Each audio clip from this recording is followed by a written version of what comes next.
듣고 머리 숙여 경배하였더라. 아멘. 할렐루야. 우리 오늘도 하나님을 예배하고 찬양합시다. 오늘 말씀의 제목은 모세를 쓰시는 하나님이란 말씀 제목으로 우리가 함께 말씀을 나누고자 합니다.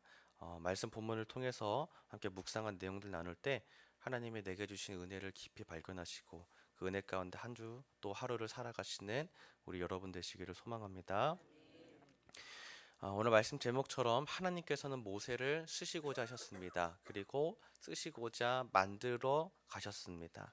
근데 만들어 가셨는데 아주 오랜 세월이 지나서 이제 광야에서 모세를 애굽으로 다시 돌아가게 하셨는데 오늘 18절에서 31절 말씀에 이 모세가 하나님의 말씀에 순종해서 애굽으로 돌아가서 그 말씀을 전하는 장면까지가 이 짧지만 이 내용들에 타타타타 이렇게 압축되어서 담겨 있습니다.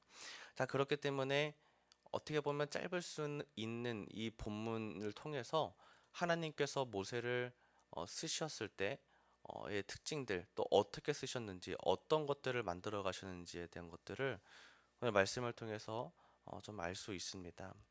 그것 중에 하나가 하나님께서는 하나님의 백성, 하나님의 정체성의 자녀를 위해서 할례를 받게 하셨고 또 입과 손을 통해서 하나님의 이적과 권능을 나타내셨고 또 하나님을 붙잡고 의지하게 하셨더라는 것입니다. 자, 그 결과 이 모세는 처음에는 두려움이 있는 사람이었지만 나중에 이제 광야에 들어가서 백성들을 인도하기까지 나중에는 용기를 가지고 정말 믿음과 하나님을 의지하는 마음을 가지고 하나님을 신뢰하면서 백성들을 인도할 수 있는 지도자로 성장되기까지 하나님께서 쓰셨다는 겁니다. 모세가 하나님께 쓰임 받았다는 것입니다. 우리도 똑같습니다. 우리도 오늘 본문처럼 할례는 마음의 할례, 그리고 입과 손이 하나님께 드려지고 또 우리가 하나님을 붙잡고 의지할 수 있도록 하나님께서 하신다는 것입니다. 오늘 우리가 그런 사람들 되기를 소망합니다. 주님의 이름으로 우리가 그런 하나님의 백성이 되기를 주님의 이름으로 축복합니다. 오늘 본문을 간단하게 좀 요약을 해봅니다. 앞서 얘기한 것처럼 모세는 하나님의 말씀을 듣고서 장인 이드로와 얘기를 나눈 후에 그리고 말씀에 따라 이제 광야에서 나와서 애굽으로 돌아가는 이제 여정을 출발을 하는데 출발을 할 때 하나님의 지팡이를 의지하고 하나님의 말씀을 다시 상기하고 들으면서 돌아갑니다. 애굽으로 돌아가는 중에 하나님께서 모세를 죽이시려는 어떤 이유를 알 수 없는 어떤 사건도 하나 만나면서 그 사건을 통해 살아남으면서 애굽으로 들어가는 이제 모세의 장면이 나옵니다. 그리고 모세가 이제 애굽에 들어가서 이제 아론의 이제 인도를 따라서 백성들을 만나서 하나님의 말씀을 전하는 장면이 이제 오늘의 본문이고 백성들이 그 모세의 말을 믿었다라고 31절에 말하면서 그들이 경배하고 찬양하고 이제 하나님께서 정말 본격적으로 시작하시는구나 라는 그런 기대감을 주는 본문 내용입니다. 자, 일단 먼저 오늘 말씀 중에서 한 가지를 봤으면 하는 것은 잡았다는 겁니다. 오늘 말씀에서 이 모세가 20절에 보면 모세가 하나님의 지팡이를 손에 잡았더라 라고 합니다. 모세가 다른 것을 잡은 것이 아니었습니다. 하나님의 지팡이를 잡았는데 아마 제 생각에는 이제 애굽으로 이제 가는 이 발걸음이 무거워지고 좀 두려움이 있지 않았을까라는 생각을 좀 해보게 됩니다. 그렇기 때문에 앞서 하나님이 내가 누구냐, 내가 스스로 있는 자, 내가 너를 보낸 것이 아니냐라고 말씀하셨던 하나님의 이 이적과 권능이 나타난 이 지팡이를 붙잡고 자기의 믿음을 자꾸 확신하려고 했던 것이 아닌가 생각해 보게 됩니다. 뭐 우리도 그렇죠. 우리도 신앙생활을 하다 보면 내 연약해져가는 믿음을 다시 붙잡아 보려고 말씀을 읽기도 하고 내가 은혜 받았던 그 순간들의 말씀들 다시 읽고 찬양을 불러보고 또 예배의 자리 가운데 나가서 은혜를 사모하려고 하는 모습들이 우리에게도 있지 않습니까? 그러니까 아마 그런 마음이지 않았을까 생각해 봅니다. 붙잡았다는 겁니다. 하나님을 붙잡고 의지하는 모습이 이 모세가 지팡이를 손에 잡았다는 것에 담겨 있는 거죠. 자, 이 모세의 손을 봅시다. 모세가 지팡이를 손으로 잡았는데요. 이 손을 통해서 하나님의 이적들을 행했던 것이죠. 그리고 그 입을 통해서 말씀을 전하고 또 이제 백성들이 믿고 머릿속에 경배하기까지 모세의 손과 입을 통해서 하나님께서 쓰셨다라는 겁니다. 자, 그 중에 잡았다라는 것을 보면 우리 사람들이 살아가다 보면 뭘 잡고 사느냐가 중요합니다. 내가 그거를 어떤 거를 의지하고 어떤 거를 붙잡고 사느냐에 따라서 그것의 힘을 의지함에 따라서 내 삶의 방향성이 달라지는 거죠. 성경 속에서 우리가 창세기에도 나왔던 한 인물, 잡았다의 유명한 한 인물이 있습니다. 누군지 아시겠나요? 맞습니다. 잡은 사람이 야곱입니다. 자, 야곱도 특징 중에 하나가 잡은 사람인데요. 야곱은 어디를 잡았냐면은 형 에서의 발꿈치를 잡았습니다. 태어날 때부터 자기의 욕심과 자기의 의지로 살아보려고 하는 강한 사람이 야곱이었는데 자기로 꽉 붙잡고 살던 야곱이 자기의 의로 붙들려서 살았던 사람이었다면 모세는 지팡이를 손에 잡은 겁니다. 하나님의 말씀을 확인했던 그 순간, 하나님의 은혜를 확인하고 예배를 했던 그 순간을 붙잡고 있는 모세인 겁니다. 자, 그랬기 때문에 야곱과 모세를 이렇게 놓고 좀 비교를 해보면은 야곱은 자기의 것을 잡고 살았다면 모세는 하나님의 것을 붙잡고 사는 사람이었습니다. 물론 뭐 이런 짧은 한순간에 모든 인생을 대변하겠냐 이렇게 하면 그것까지는 아니겠지만 그래도 우리는 이 모세가 하나님께서 모세의 손을 통해서 지팡이를 통해서 하나님께서 역사를 나타내시고 하나님의 권능을 드러내셨다는 걸 우리는 알고 있잖아요. 자, 그렇기 때문에 우리는 야곱처럼 내 의를 잡는 사람이 아니라 모세처럼 하나님의 것을 붙잡는 사람들이 되어야겠습니다. 하나님의 것이라고 한다면 말씀이겠죠. 하나님을 만날 수 있는 가장 직접적이고 가장 직접적으로 역사하시는 현장이 이 말씀인 겁니다. 세상 사람들은 말합니다. 말씀을 붙들고 사는 건 환상 속에 사는 거라 같다 얘기하지만 경험해 본 사람들은 다르다는 겁니다. 이 말씀의 능력을 확인하고 말씀이 내 삶 가운데에 실제적으로 나타나는 것을 확인해 본 사람들은 이 말씀을 부정할 수가 없는 겁니다. 여호와 하나님이 살아계시다. 여호와 하나님이 모세를 만들어 가셨고 쓰셨다라고 되어 있는 이 성경 말씀. 오래전에 쓰여진 성경 말씀이지만 지금도 역사하시는 하나님의 이 말씀을 붙잡고 사는 사람들 되시기를 주님의 이름으로 축복합니다. 하나님께서는 모세를 그렇게 다시 믿음을 붙잡게 하시고 지팡이를 잡은 모세를 통하여서 다시 마음을 굳건하게 하셨습니다. 자, 그러면서 하나님께서 모세에게 하시는 말씀 중에 하나가 22절을 보면 이렇게 되어 있습니다. 22절에 하나님께서 모세에게 하시는 말씀. 너는 바로에게 이르기를 여호와의 말씀에 이스라엘은 내 아들 내 장자라 라고 말씀하십니다. 참이 감동되는 말씀입니다. 하나님 직접 말씀하시기를 누구를 통해 하신 말씀도 아니라 직접 하시기를 이스라엘은 내 아들 내 장자라 라고 말씀하신 겁니다. 내 아들 내 장자라고 합니다. 자, 여기에 대해서 좀 여러 되게 재밌는 해석이 하나가 있었습니다. 내 독자라 라고 하지 않았다는 부분입니다. 되게 어떤 차이냐면은 독자라라고 하면은 내 아들 이스라엘 딱 하나다라고 얘기할 수 있는데 장자라라고 말하는 부분은 차남을 염두에 둔 것으로도 생각해 볼 수 있다라고 얘기하더라고요. 근데 꽤 타당한 생각이 들었습니다. 왜냐하면은 장자가 이스라엘이면 차남은 이방인이거든요. 하나님께서는 어쩌면 더 많은 범주까지 많은 민족들까지 하나님의 자녀로 생각하고 계셨겠구나라는 생각이 들었습니다. 지금은 이스라엘 백성들을 통해서 애굽에서 구원하실 계획을 갖고 계신 하나님이시지만 장자 이스라엘 그리고 더 멀리 나아가 차남 이방인들까지 모든 사람들까지 하나님께서 자녀로 품기를 원하시는 마음이구나. 그렇게도 좀 말씀을 묵상해 볼 수 있다. 그렇게 좀 묵상해 봤습니다. 아무튼 하나님께서는 우리를 자녀로 여기신다는 겁니다. 어디 가서 뭐 흩어지게 그냥 방치해 두시는 것이 아니라 다 붙잡아 두고 하나님께서 굳건하게 지키신다는 거죠.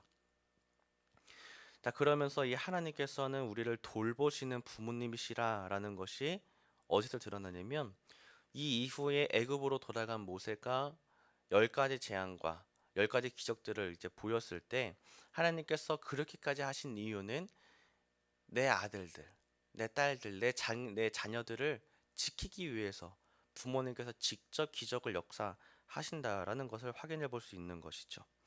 하나님이 내 부모님이시라는 겁니다. 이 시대에는 왜 하나님의 능력이 나타나지 않나요? 아닙니다. 하나님께서는 이때나 지금이나 똑같은 하나님이신 줄 믿으시기 바랍니다. 하나님 당신의 계획과 섭리와 역사하시는 방법이 당신의 계획이 있는 것이지 우리가 그렇다고 하나님이 없다 이런 것이 아니라 그때도 하나님이 내 부모님, 지금도 하나님이 내 부모님이신 줄 믿으시기를 바랍니다. 하나님께서 이렇게 모세에게 확신을 주시면서 갑자기 벼랑간에 이상한 말씀이 나오는데요. 모든 그리스도인들의 궁금증, 우리 24절부터 3절을 보면요. 이렇게 말을 합니다. 모세가 길을 가다가 숙소에 있을 때에 여호와께서 그를 만나서 그를 죽이려 하신지라. 십보라가 돌칼을 가져다가 그의 아들의 포피를 베어 그의 발에 갖다 대며 이르되 당신은 참으로 내게 피난 편이로다 하니 여호와께서 그를 놓아 주시니라. 그때에 십보라가 피난 편이라 함은 할례 때문이었더라. 아멘. 이 세 개의 절, 짧은 절에 모세가 죽을 뻔하다가 살아난 거예요. 이 모세의 생명이 단 세 계절에 지금 왔다 갔다 하는 상황이 된 겁니다. 자, 이제 왜 죽이려고 하셨을까? 이런 고민이 생깁니다. 그래 실제로 이 말씀 본문을 놓고서 하나님이 분명 보내신 거 아니냐 하는데도 왜 갑자기 이렇게 죽이려고 하셨을까? 이제 이런 궁금증이 실제 생기는 거죠. 자, 이제 이걸 놓고 제가 찾아봤습니다. 찾아봤는데 가장 타당한 이제 주장 중에 하나는 뭐냐면 이제 근거가 있습니다. 하나님께서 이 화를 어떤 거를 보시고 돌이키셨냐면은 십보라가 할례를 행했고 그거를 보시고 피난편이라 했을 때 하나님께서 모세를 받아주셨다라는 겁니다. 이게 유일한 근거인데요. 할례라는 겁니다. 할례. 하나님이 왜 죽이려 하셨냐면은 모세의 자녀들이 할례를 받지 않았기 때문인 겁니다. 창세기 17장 10절 말씀을 제가 한번 읽어보면요. 너희 중에 남자는 다 할례를 받으라. 이것이 나와 너희 후손 사이에 지킬 내 언약이니라. 하나님께서 아브라함에게 하신 말씀인데요. 모세도 아브라함의 후손이거든요. 하나님이 대대로 후손 가운데에 지키실 언약을 기억하고 계셨는데 아브라함에게 이미 오래전서부터 하신 약속 중에 하나가 할례였습니다. 근데 할례를 뭐 포피를 베냐 마냐 이런 문제가 아니라 너가 내 백성이냐 나의 정체성이냐를 지금 놓고 얘기하시는 겁니다. 아브라함과 그 후손들은 하나님의 선택하시고 하나님의 언약의 백성이라는 것이 지금 대대로 약속되어지고 있는데 모세의 자녀가 아직도 할례를 받지 않고 있는 겁니다. 근데 이게 이상하죠? 아직도 할례를 받지 못했습니다. 자, 그리고 그 할례를 행한 사람이 누구냐? 십보라라는 겁니다. 아내 십보라. 아내 십보라는 아시다시피 어, 미디안의 제사장의 딸이었거든요. 그러니까 이방 여인입니다. 추측하건대 아마 이 이방 여인 십보라를 통해서 아들을 할례를 행하지 않았을 수 있겠다라고 추측합니다. 자, 그렇게 때 생각해 보면은 모세가 그 아들에게 할례를 행하지 않은 이유도 추측할 수 있고 그리고 하나님께서 왜 진노하셨나도 생각해 볼 수 있는 것입니다. 하나님은 이 언약을 기억하려고 계셨습니다. 대대로 자손 가운데 지키실 언약을 기억하고 계셨던 거죠. 하나님께서 원하신 것은 이것이었습니다. 모세를 통하여서 너가 먼저 나의 구별된 백성이 되어야 한다라는 것을 알려주고 싶어 하셨습니다. 자, 그러면서 할례를 행하게 하셨는데요. 할례를 보시고 이제 본격적으로 애굽 땅에 들어가게 하셨는데 이 할례가 지금 우리에게도 있습니다. 대신 마음의 할례입니다. 자, 이 마음의 할례에 대해서 로마서 2장 29절을 한번 보여주셨으면 좋겠습니다. 로마서 2장 29절 말씀. 우리 같이 읽겠습니다. 시작. 오직 이면적 유대인이 유대인이며 할례는 마음에 할지니 영에 있고 율법 조문에 있지 아니하는 것이라. 그 칭찬이 사람에게서가 아니라 다만 하나님에게서니라. 아멘. 하나님의 은혜로 구별된 자손이 될 수 있는 것은 마음으로 받는 할례인 줄 믿으시길 바랍니다. 자, 이 마음으로 받는 할례는 어떤 의미냐? 그냥 우리가 마음으로 뭔가를 배워내는 결단을 의미하는데요. 구별된 백성이라는 의미도 있지만 결단과 의지를 나타내기도 합니다. 자, 그것에 대해서 신명기 10장 12절로 이번엔 보겠습니다. 자, 여기서는 이 출애굽기 이후에 모세의 때에 하나님께서 하신 말씀인데요. 뭐냐면 마음을 다하는 부분입니다. 신명기 10장 12절 같이 읽습니다. 시작. 이스라엘아, 내 하나님 여호와께서 내게 요구하시는 것이 무엇이냐? 곧 내 하나님 여호와를 경외하여 그의 모든 도를 행하고 그를 사랑하며 마음을 다하고 뜻을 다하여 내 하나님 여호와를 섬기고. 아멘. 이렇게 말씀하십니다. 하나님을 사랑하고 마음을 다하고 뜻을 다해서 하나님을 섬겨라라고 말씀하십니다. 어떻게 섬겨야 되냐면 육신으로 그냥 열심히 봉사하고 섬기는 문제가 아니라 마음을 다해서 섬기라고 하십니다. 마음을 다해서. 너가 나를 마음을 다해 사랑하고 있느냐? 저는 이 말씀을 읽을 때 이렇게 좀 물어보시는 것 같았습니다. 너가 나를 정말 마음을 다해서 섬기고 뜻을 다해서 사랑하고 있느냐? 물어보셨을 때에 우리는 성령을 통해서 마음의 할례를 받은 자들이 되어야겠습니다. 육신의 할례가 지금 출애굽기 시대였다면 지금의 성령을 통해서 우리 가운데에 마음으로 받는 할례입니다. 그 할례는 내가 마음을 다해서 하나님을 사랑하겠다는 내 결의와 의지를 담고 있는 것이기도 하고, 또 한 가지는 내가 하나님을 사랑하는 자녀라라는 구별됨을 의미하는 것입니다. 마음의 할례를 받으시기를 소망합니다. 그러나 이것은 내가 마음의 할례를 받겠다 내 의지로 하는 것이 아니라 로마서 2장 29절처럼 칭찬이 사람에게서가 아니라 다만 하나님에게서니라라고 한 것처럼 성령께서 내 안에 하나님을 사랑하는 마음을 주시더라는 겁니다. 자, 그런 은혜가 있으시기를 주님의 이름으로 축복합니다. 이것이 왜 은혜냐면 사랑하게 되어서 내가 마음의 할례를 받아 구별된 자녀가 되고 의지와 결의도 내 것이 아니라 하나님의 의지와 결의로서 하나님을 사랑하게 되는 것이기 때문에 모든 것이 은혜인 겁니다. 사랑하게 되는 것도 은혜고 섬기는 것도 은혜인 것입니다. 우리가 이런 은혜 가운데 사시는 여러분 되시기를 주님의 이름으로 축복합니다. 마지막으로 오늘 말씀 중에 또 한 가지를 봤으면 하는 부분이 있습니다. 그것은 하나님께서 모세의 입과 손을 쓰셨다는 부분입니다. 하나님께서 모세의 입을 통해서 말씀을 전하게 하셨고 모세의 손을 통해서 이적을 행하게 하셨는데요. 자, 아까 앞서 얘기한 것처럼 야곱은 자기 거를 붙잡고 자기 힘으로 살았지만 오늘 하나님께서는 모세를 통해 어떻게 쓰시냐면 모세의 손과 입이 온전하게 하나님을 위해 쓰임 받는 것을 볼 수 있는 것입니다. 하나님께서는요, 우리를 온전하게 쓰기를 원하십니다. 우리를 얼마나 원하시는지. 그냥 단순히 하나님이 자기의 만족을 위해서 우리를 쓰신다기보다는 우리가 죄 가운데로 쓰임 받지 않고 선 가운데로 쓰임 받기를 원하셔서, 그래서 우리가 구원받는 것까지 다 계획하셔서 우리를 쓰시고자 원하신다는 것입니다. 얼마나 원하시냐면 하나님께서 모세의 손과 입을 그대로 사용하시기를 원하시는 것처럼 우리를 쓰고자 원하십니다. 입의 말로써 하나님의 말씀을 대언하시기를 소망합니다. 또한 내 손과 내 육신과 내 마음이 하나님께 그대로 쓰임 받으시기를 주님의 이름으로 축복합니다. 내 것이 하나님의 것이라는 것입니다. 이것의 의미는 나를 통해서 하나님이 증거되기를, 또한 나를 통해서 하나님을 의지하는 것이 나타내지기를, 또한 나의 주도권이 하나님께 있음을 드러내기를 원하신다는 것입니다. 오늘 모세를 통해서 보면은 하나님께서는 그 손과 입을 통해서 하나님의 말씀을 대언하셨고 그 손을 통해서 능력을 보여주셨습니다. 하나님을 더 의지하고 그래서 하나님께 완전히 내어드려져서 하나님께서 쓰고자 원하신다는 것입니다. 이것은 모세만이 아닙니다. 우리 모두가 거룩한 제사장, 하나님의 거룩한 나라, 하나님의 택하신 백성입니다. 그렇기 때문에 우리 모두가 하나님께 쓰임 받을 수 있습니다. 하나님께서 성령으로 직접 우리 안에 오셔서 이렇게 쓰겠다라고 하신 겁니다.